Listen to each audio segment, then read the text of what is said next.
Sahabat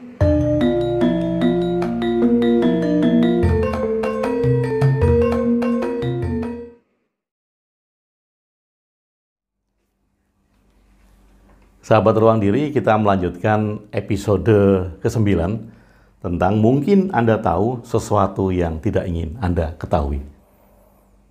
Mungkin Anda sudah tahu, tapi Anda tidak ingin tahu.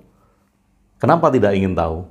Karena Anda berpikir, nah, kalau selama ini yang dilakukan dalam beragama dan bertuhan salah, apa jadinya? Bisa terjadi demikian. Oke, episode ke-9. Saya beri judul Kitab Suci, Historicizing Literatur, dan Tasawuf. Saya akan mulai dengan sedikit flashback tentang sandiwara radio. Mungkin yang seumuran saya akan tahu sandiwara radio yang berjudul Brahma Kumbara. Bagi Anda yang belum pernah mendengarnya, mungkin Anda bisa cari googling siaran radio tersebut, Brahma Kumbara. Siaran radio tersebut, sandiwara radio, itu dikemas sehingga kita yang mendengarkan seolah-olah meyakini bahwa Brahma Kumbara itu ada. Kejadian, perjalanan, konflik di dalam kerajaan-kerajaan yang disebutkan dengan latar belakang kerajaan Majapahit juga terjadi yang sebenarnya. Atau kalau tidak, Anda pernah membaca bukunya S.H. Mintarja, Api di Bukit Menoreh, atau Nogososro Sabu Inten. Nah, ketika kita membaca cerita-cerita itu dan juga kita mendengarkan sandiwara radio itu, seolah-olah kita yakin bahwa tokoh-tokoh yang ada di dalam cerita itu ada. Oh iya, yakin karena raja yang disebutkan ada, tempat yang disebutkan ada, bahkan tahun, kalau di Brahma Kumbara itu ada perang Bubat, itu terjadi di tahun yang benar disebutkan di dalam cerita sandiwara itu. Atau Anda pernah membaca novel Da Vinci Code. Ya, ceritanya seputar Vatikan. Di dalam Vatikan itu ada apa, kemudian konflik-konflik, sampai kemudian lukisan-lukisan yang ada di sana. Semuanya ada barangnya. Kemudian kita meyakini bahwa jalan ceritanya itu juga betul, sesuai dengan sejarah yang ada. Apakah Brahma Kumbara ada? Apakah Mantili ada? Apakah nenek lampir itu juga ada? Ataukah cerita Api di Bukit Menoreh itu sejarah? Nogososro Sabu Inten, tokoh-tokohnya ada? Ataukah Da Vinci Code itu merupakan cerita sejarah tentang Vatikan? Semua ini adalah historicizing literatur. Saya mengatakan historicizing literatur karena ada kombinasi antara fiksi, mitos, legenda, dan sejarah. Sejarahnya mungkin secuil-secuil, mungkin diambil 20% atau bahkan 10%. 10% yang 90%-nya adalah fiksi, mitos, legenda. Diambil mitos-mitos tempat, legenda-legenda setempat, kemudian dicampurkan dengan sejarah, sehingga meyakinkan bahwa itu merupakan cerita yang nyata. Sahabat, ada cerita Angling Darmo, ada cerita tentang Bandung Bondowoso. Roro Jonggrang yang membangun, Bandung Bondowoso membangun atas permintaan Roro Jonggrang 1000 candi yang sekarang dilihat sebagai Candi Prambanan. Apakah betul Bandung Bondowoso itu membangun 999 candi? Kemudian, apakah betul Baru Kelinting itu yang kemudian menghasilkan Ambarawa hanya karena lidi yang tidak bisa dicabut? Tetapi tempatnya ada, kejadiannya ada, nama-nama bangunannya ada.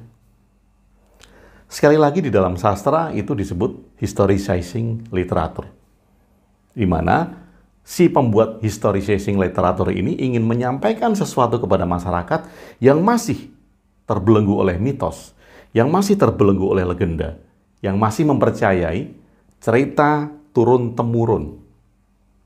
Sehingga kalau cerita itu tidak diceritakan kembali dengan disisipkan sejarah sedikit di dalamnya dan pesan-pesan kebijaksanaan di dalamnya, mungkin masyarakat tidak mau mendengar. Maka kemudian dibuat historicizing literatur. Kemudian sahabat, sekali lagi video ini bukan untuk menolak sesuatu, bukan untuk menjelek-jelekkan sesuatu, tetapi kita hanya ingin melihat sudut pandang yang lain. Mari kita lihat secara pelan, apakah cerita-cerita di dalam kitab suci itu merupakan sejarah? Ya, ada sejarahnya. Apakah cerita-cerita di dalam kitab suci merupakan mitos? Ada mitosnya. Apakah cerita-cerita di dalam kitab suci merupakan legenda? Ada legendanya. Apakah cerita seorang nabi yang membelah laut itu benar-benar terjadi? Ada yang meyakini itu terjadi dan ada yang meyakini itu merupakan mitos. Sekali lagi, mitos ini bukan sesuatu yang jelek, tetapi si pembuat cerita ingin menyampaikan sesuatu yang sangat mulia. Ketika disampaikan secara vulgar dan apa adanya, masyarakat tidak bisa menerima, maka kemudian dibuatlah historicizing literatur.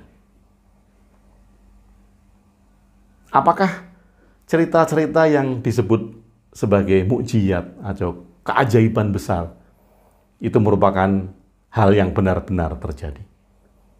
Argumennya tentu saja bahwa itu adalah kuasa Tuhan, tidak bisa dilogikakan. Oke, kalau itu memang keyakinan, boleh-boleh saja. Tetapi kita akan melihat sesuatu yang lain, sehingga kita memahami tentang historicizing literatur. Sebuah cerita yang dikemas, di mana dia mengkombinasikan antara sejarah, antara mitos, antara legenda, ada fiksinya. Gunanya untuk apa?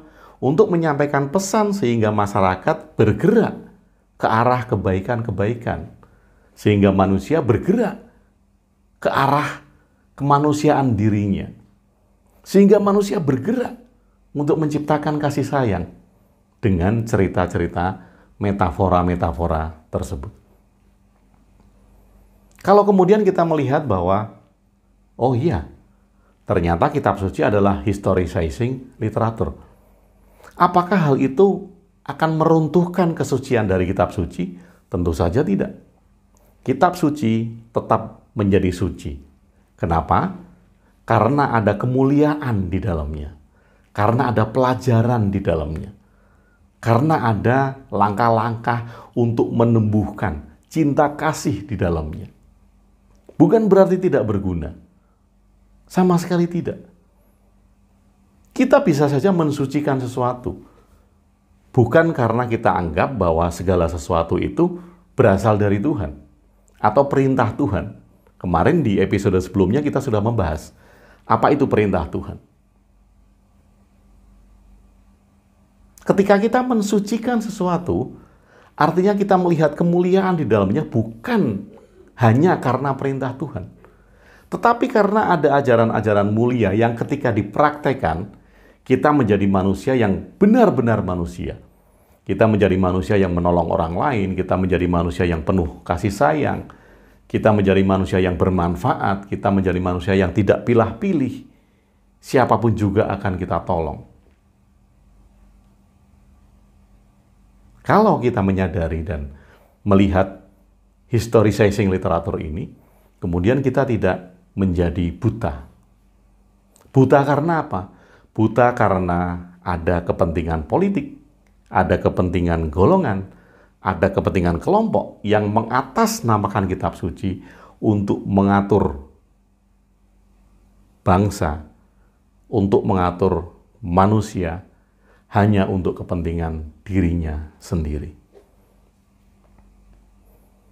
Kita melihat historicizing literatur dan kita memuliakannya.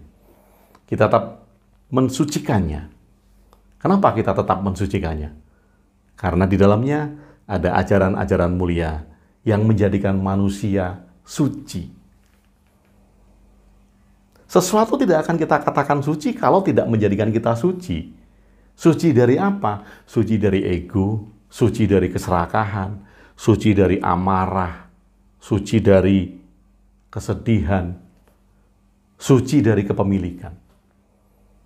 Sehingga bukan ekspansi, sehingga bukan apa yang akan kita perbanyak yang akan kita dapatkan.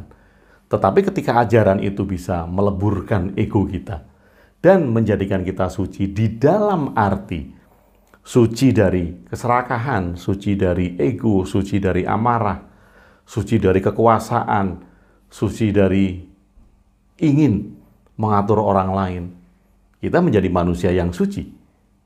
Ajaran yang bisa mensucikan manusia, kita tetap memandangnya sebagai ajaran suci.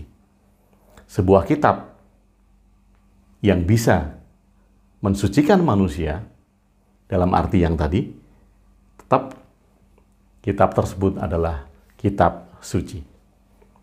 Karena itu kemudian saya menggabungkan istilah historicizing literatur dan tasawuf. Selama ini kita menganggap bahwa tasawuf itu adalah milik salah satu agama atau Islam.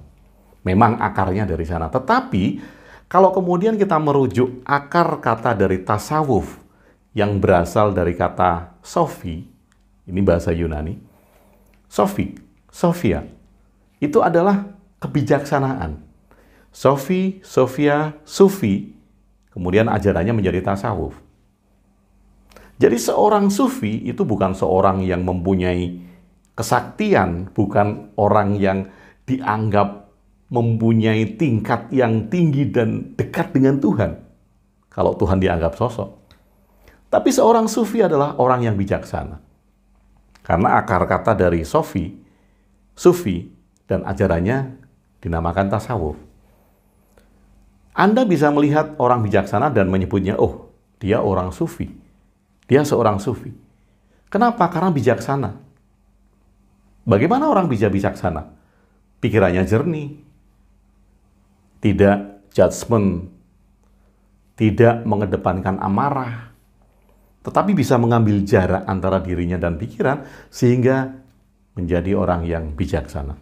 Oh, dia orang sufi. Oh, dia seorang sufi. Simple dan sederhana. Sufi bukan menunjukkan sebuah tingkat yang tinggi di mana orang sufi digambarkan memakai pakaian putih setiap hari, kemudian mempunyai kesaktian, mempunyai kekuatan-kekuatan adikodrati di atas manusia.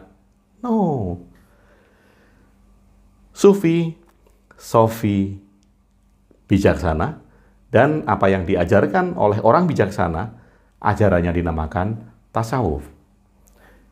Sufi, tasawuf. Jadi ketika Anda bijaksana, menempatkan sesuatu hal secara tepat, karena Anda sudah mengikis ego-ego Anda, maka Anda adalah seorang sufi. Dan bukan sebagai istilah yang berat, bukan sebagai sebutan yang tinggi, tidak. Saya menyebut Anda seorang sufi kalau Anda bijaksana. Saya menyebut orang itu sufi kalau dia bijaksana. Saya menyebut orang lain sufi karena dia bijaksana. Nah, kalau dari sisi sejarah di agama Islam, ada sebuah konflik. Di buku ini saya tuliskan ada sebuah konflik keagamaan, yaitu pada zaman kafilah Utsman dan Ali bin Abi Thalib. Ini karena faktor politik ya, bukan karena ajaran agama, tetapi karena faktor politik. Faktor politik kekuasaan, sehingga masa-masa itu menjadi masa-masa yang penuh konflik. Nah, pertikaian antara umat Islam yang karena faktor politik tadi, sekali lagi ini adalah faktor politik, faktor kekuasaan, bukan faktor ajaran agama. Yes? Oke. Karena itulah maka kemudian masa-masa perebutan kekuasaan yang berlangsung di masa khalifah sesudah Utsman dan Ali, ini yang kemudian muncul gerakan masyarakat yang merasa jenuh dengan kondisi politik, dengan kondisi keagamaan yang dipolitisasi karena kekuasaan. Kemudian mereka jenuh, dan melakukan uslah, yaitu menenangkan diri, memisahkan diri dari keramaian, memisahkan diri dari keramaian-keramaian yang disebabkan oleh politik dan kekuasaan tersebut.